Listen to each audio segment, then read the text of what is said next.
안녕하셨습니까? 김 선생의 성동구 이야기. 오늘은 백범 김구와 금호동 금남시장과의 인연에 대해서 이야기해 보도록 하겠습니다. 자, 여러분들 국보 76호로 지정되어 있는 지금 사진에서 보시는 이 기록물은 누가 작성한 것일까요?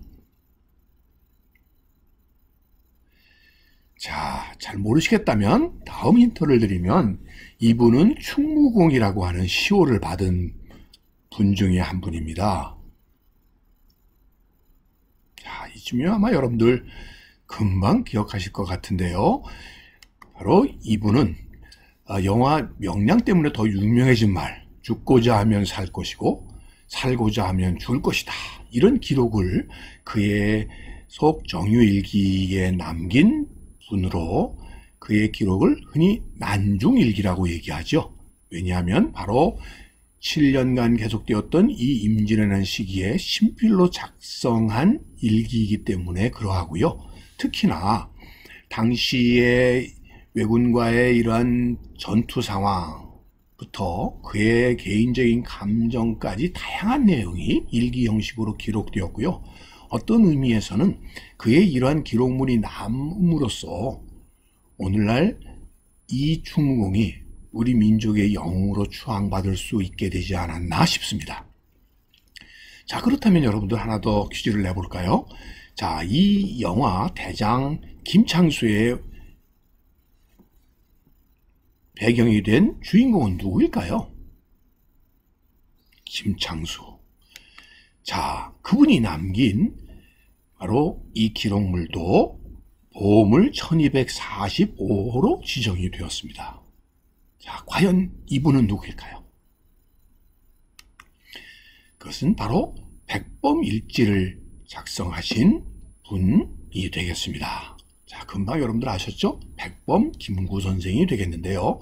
흔히 백범일지하면 일지하면 여러분들 매일 기록한 일기라고 생각하기 쉽지만 여기에서의 백범일지는 훌륭하고 뛰어난 지조, 이런 뜻으로 결국 그동안 알려지지 않았던 이야기, 이런 의미가 되겠습니다. 특히 두 아들과의 이별 이후에 자기 아들이 아버지가 누구인지를 알리기 위해서 기록을 시작했다고 얘기하는데 결국 이것은 상권과 하권 이렇게 두 번에 걸쳐서 나누어 집필이 되었고요. 이 뒷사람들이 자신의 과오를 거울 삼아 전철을 밟지 않도록 하겠다라는 의지가 담겨 있다고 합니다. 자, 해방 전국에서 이 두 우리의 민족의 지도자가 만났던 이 순간 참 감격스럽습니다. 1946년도에 창덕궁에서 만났던 우당 이승만과 백범 김구. 자, 이 두 분의 이런 악수 속에서 앞날이 이 분단된 조국이라고 하는 위기적 상황 속에서 이분들이 갔던 방향은 같았을지 몰라도 그 방법에 있어서는 큰 차이가 있었죠. 입장의 차이가 있어서 결국 이 찬탁과 반탁의 전국 속에서 남한만의 단독 정부를 세울 것이냐, 남북 연합으로 갈 것이냐를 놓고 결국은 가는 길을 달리 했고요. 결국 우당 이승만 선생은 제1공화국의 초대 대통령이 되기도 했지만 결국은 독재자라고 하는 오명을 쓰기도 했었던 이 이승만과는 다르게 백범 김구는 남북한 연석회의를 통해서 통일운동을 전개했다는 점에서 큰 차이가 있었죠. 조국이 없으면 민족이 없고 민족이 없으면 무슨 당, 무슨 주의, 무슨 단체는 존재할 수 있겠습니까? 이렇게 내세웠던 그였지만 그의 뜻이 제대로 이루어지지 못한 채 남북 분단의 상황을 맞이하게 되었고요. 그의 집무실이 있었던 경교장에서 결국 1949년 6월 26일 암살됨으로써 그의 이러한 남북 통일을 위한 그의 노력이 결국 수포로 돌아가게 되었지만 오늘날까지도 우리 민족을 대표하는 대표적인 이 시기의 지도자로서 추앙받고 있어서 남산 백범광장에 그의 동상이 이렇게 세워져 있습니다. 자, 백범 김구라는 분은 1876년에 태어나서 1949년 6월 26일 돌아가셨는데요. 자, 그런 의미에서 본다면 그가 태어난 해는 강화도 조약이 맺어진 해이기도 했고요. 그가 돌아가신 날은 1950년 6월 25일 6.25 전쟁이 일어나기 딱 1년 전이라고 하는 면에서 결국 우리나라의 근현대사의 격동의 시기에 태어나 돌아가신 분이라고 얘기할 수 있겠습니다. 그분의 삶을 이렇게 네 시기로 구분해서 볼 수가 있겠는데요. 한마디로 그의 삶 자체가 대단히 다사다난했다는 것을 알 수 있는 것은 그의 이름의 변화를 통해서 이미 엿볼 수가 있습니다. 그는 어릴 때 이름이 창암이었고요. 그 뒤에 창수로 이름을 바꾸게 되는데 그 시기에 아주 훌륭한 스승과의 만남이 있어서 그 만남이 그의 인생을 바꾸게 되는데 바로 그분은 이 고능선 선생의 가르침을 받았다는 것이고요. 특히나 이때에 그 가르침을 받았던 곳이 안중근 의사의 생가였었다는 점에서 위대한 두 애국지사의 만남이 이 시기에 이루어졌다고 얘기할 수 있겠습니다. 자, 이러한 만남과 그 당시 고능선 선생으로부터 받았던 이 당시의 교훈이 그의 인생의 큰 변화를 가져왔었다, 이렇게 볼 수가 있겠습니다. 그 이후에 거북구자의 구로 이름을 바꿔서 활동하다가 그 당시에 광진학교 시절에 김구 선생의 모습으로 애국계몽운동을 전개하던 당시의 모습이 되겠고요. 결국 신민의 운동에 뛰어들어서 결국 국내 독립운동 기지 건설뿐만 아니라 독립군 양성에 등을 쓰게 되었고, 이것 때문에 옥고를 치르게 되는 4년 8개월의 옥고를 치르는 계기가 되었습니다. 자, 그 이후 일본 식민지 호적에 이름을 올리지 않겠다.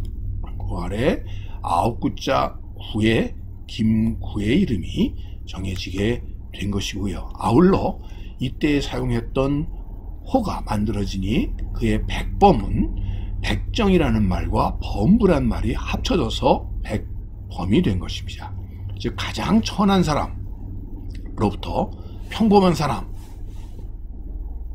이 모든 사람이 자기만큼 나라를 생각하는 마음을 가졌으면 좋겠다는 의미에서 백범이라는 호칭이 사용된 것이고요. 흔히 여러분들 이분의 활약 중에서 우리가 늘 기억되게 되는 것이 한인애국단과 이봉창 의사의 의거, 또 윤봉길 의사의 의거가 기억될 만큼 그의 소위 장애 임시정부의 활동과 이 두 의거는 대단히 중요한 의미를 가져서 그 이후에 임시정부가 거듭 일본의 추격을 피해서 이동해서 최종적으로 중경, 충칭으로 이동함으로써 그곳에서 대일선전포고를 하고 광복군 정부를 세우고 대일항전에 나설 수 있는 계기를 마련했다, 이렇게 보시면 되겠습니다. 그래서 이 시기에 대한민국이 임시정부의 체제를 갖추게 되고 한국 광복군이 창설되고 대한민국 기본 건국 강령이 만들어지게 되는 때가 이때이기도 하고, 여러 활동 조직들을 통합하는 말 그대로의 통합정부의 달성도 이 시기에 이루어지게 되었다, 이렇게 볼 수 있겠습니다. 이 당시에 백범의 모습이 되겠고요. 한국 광복군은 대일선전 포고 이후에 연합군과의 합동작전을 통한 국내 진입작전을 위한 훈련이 이렇게 진행이 되다가 결국 광복을 맞이하게 되었으나 임시정부는 메가더 사령부에 의해서 개인적으로의 귀국만이 허용이 되게 됨에 따라서 결국 어쩔 수 없이 1945년 11월 23일 개인 자격으로 귀국을 김포 비행장을 통해서 귀국을 하게 되고요. 결국 이 이후에 환국 이후에 전국을 주도하는 상황 속에서 신탁통치 반대 운동을 앞장서서 전개하게 되죠. 자, 그 당시 신탁동지 반대 전국대회에 참여했었던 백범 김구의 모습이 되겠습니다. 한편으로 남북 협상을 통한 통일운동을 전개하게 되니 좌우합작 7원칙의 지지 성명 이래로 남북한 단독정부 수립을 반대하는 이런 운동들을 전개하게 되었고요. 가장 상징적인 사진으로 볼 수 있는 것이 바로 이 38선에서 찍은 이 기념사진이 되겠는데요. 마음속에 38선이 무너지고야 땅 위에 38선도 절폐될 수 있다. 나는 통일된 조국을 건설하려다가 38선을 베고 쓰러질지언정. 자, 이렇게 3천만 동포에게 눈물로 호소했던 그의 연설이 여기 나옵니다. 자, 그 결과 남북 연석회의를 통해서 이러한 통일운동을 전개했지만 결국 뜻을 이루지 못한 채 우익에 의한 암살로 결국 서거함으로써 그의 뜻은 살아서 이루어지지 못했지만 오늘날까지 그의 영향은 우리에게 지속되어 우리나라를 가장 아름다운 나라로 만들려고 했었던 그의 뜻이 오늘에도 이어져 문화대국 대한민국으로의 건설의 밑거름이 되지 않았나 싶습니다. 1948년 12월 31일 날 빈궁한 동포들에게 나눠주기 위해서 신의 각처를 순례했었는데요.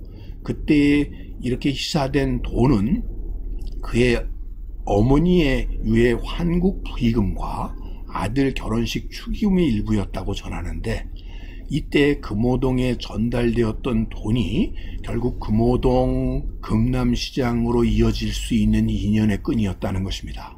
당시 이 금호동 지역은 전쟁 피해 등으로 어려움에 빠졌던 많은 사람들이 살았던 곳이라 그 일대에 이들을 위한 주택을 건설하고 또 아동들을 위한 학교를 세웠던 것이 인연이 되어서 오늘날 금호동 금남시장 앞에는 백범 김구를 기리는 그 기념비가 세워져 그를 추억하고 있는 것입니다. 자, 1949년 1월에 있었던 백범학원 개원식 사진의 모습이 되겠습니다. 자, 이제는 흔적도 찾아보기 어려울 정도의 상황이 되긴 했습니다만 이를 통해서 금남 시장은 이 김구 주택으로 사람들이 모여지면서 자연스럽게 생겨난 시장으로 오늘날까지 이어져 올 수 있었다는 점에서 금남시장 앞에 그 기념비는 오늘 금호동과 백범 김구를 생각하게 하는 좋은 기념의 장이 아닌가 싶습니다. 그런 의미에서 1949년 백범 금호동의 금남시장과의 인연은 오늘날 우리가 꼭 기억해야 될 아름다운 만남이 아니었나 싶습니다. 이제까지 얘기는 꽃밭을 가꾸는 김 선생이 전해드렸습니다.